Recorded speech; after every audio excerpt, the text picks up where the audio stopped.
परमेश्वर परमअक्षर ब्रह्म ने स्वयं आकर के बताया है वो ज्ञान, वो सच्चिदानंद घन ब्रह्म की वाणी है, वो कबीर वाणी है। तो इस प्रकार गीता ज्ञानदाता 7वें अध्याय के 18वें श्लोक में अपनी गति को अनुत्तम कहता है, और इसीलिए 18वें अध्याय के 62वें श्लोक में और 66वें श्लोक में और 15वें अध्याय के 1 से लेकर 4 में तत्वदर्शी संत की पहचान बता करके स्पष्ट कर दिया है कि दो इस उल्टे लटके हुए संसार रूपी वर्ष के सभी विभागों को बता दे कि जड़ कौन परमात्मा है, तना कौन है, डार कौन है, और ये शाखा कौन है। सवेदवित वो है, वेद के तात्पर्य को जानने वाला वो तत्वदर्शी संत है। तो परमेश्वर स्वयं आते हैं आपने ऋग्वेद मंडल नंबर 9 और सूक्त नंबर 86 के मंत्र 26 और 27 में, ऋग्वेद मंडल नंबर 9 सूक्त 82 के 1, 2, 3 में, ऋग्वेद मंडल नंबर 9 सूक्त 20 मंत्र 1 में, ऋग्वेद मंडल नंबर 9 सूक्त 1 मंत्र 8, 9 में, ऋग्वेद मंडल नंबर 9 और सूक्त 96 यानी 96 के मंत्र 16 से लेकर 20 में, ऋग्वेद मंडल नंबर 9 सूक्त 94 यानी 94 के मंत्र 1 में आपको दिखाएंगे। और पहले भी बहुत बार दर्शन रूबरू कराया आपके, उनमें स्पष्ट किया है कि परमात्मा ऊपर सतलोक में रहता है, उस तीसरे मुक्ति धाम में धूलोक में तेजो में स्थान पर रहता है, और वहाँ राजा के समान, जैसे राजा अपने सिंहासन पर विराजमान होता मुकुट वुकुट पहन के, ऐसे वो परमात्मा राजा के समान वहाँ देखा जाता है। नर आकार है, साकार है, मनुष्य दृश्य है, और वहाँ से गति करके आता है, वो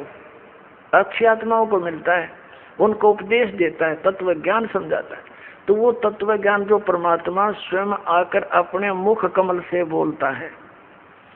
वो सच्चिदानंद घन ब्रह्म की वाणी है, वो ब्रह्मणे मुखे है, जो गीता के अध्याय नंबर 4 के श्लोक नंबर 32 में जिसके विषय में। तो वो परमेश्वर आकर ही अपने यथार्थ ज्ञान को स्वयं ही बताता है और अपने लोक में जाने की विधि को स्वयं ही जानकारी देता है। इसलिए वो परमात्मा सतलोक से चलकर आता है और यहाँ अपना ज्ञान प्रचार करता है। वो कवियों की तरह आचरण करता है, कवियों की तरह, लेकिन वो होता है भगवान,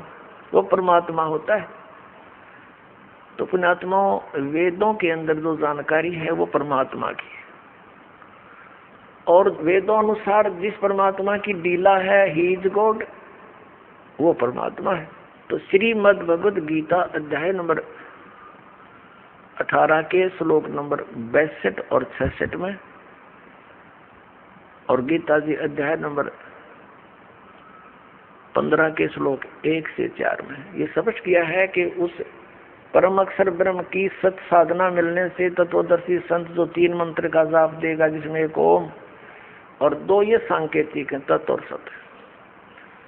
उससे उस स्थान की प्राप्ति होगी जहां जाने के बाद साधक फिर लौट कर कभी संसार में नहीं आता, और वहां परम शांति होगी। और यहाँ गीता ज्ञानदाता कहता है 8वें अध्याय के 7वें श्लोक में कि मेरा समन भी कर और युद्ध भी कर, मेरी शरण में रहना तो युद्ध करना ही पड़ेगा। यहाँ शांति नाम की चीज नहीं। हर जो भोले आत्मा ओम शांति शब्द बोलते हैं उनकी तो मत मारी जा रही है। ओम से शांति होगी, ओम से शांति सपने में नहीं हो सकती। ओम तो ब्रह्म का जाप है, इस काल का जाप है, और काल की साधना से यू कहता है कि शांति नहीं हो सकती, युद्ध करना पड़ेगा। यहाँ तो लट्ठम लट्ठा ये सब क्रियाएं तुमने करनी पड़ेंगी, और परम शांति चाहिए तो उस तत्वदर्शी संत की शरण में जाकर उस परमात्मा की शरण में जा, जिसकी कृपा से ही तू सनातन परम धाम को और शाश्वत स्थान को प्राप्त होगा, यानी परम शांति को प्राप्त होगा। तो पुण्यात्माओं, आज तक हमारे हिंदू धर्म के धर्म गुरुओं ने हमारे को अपने सदग्रंथों के विपरीत लोक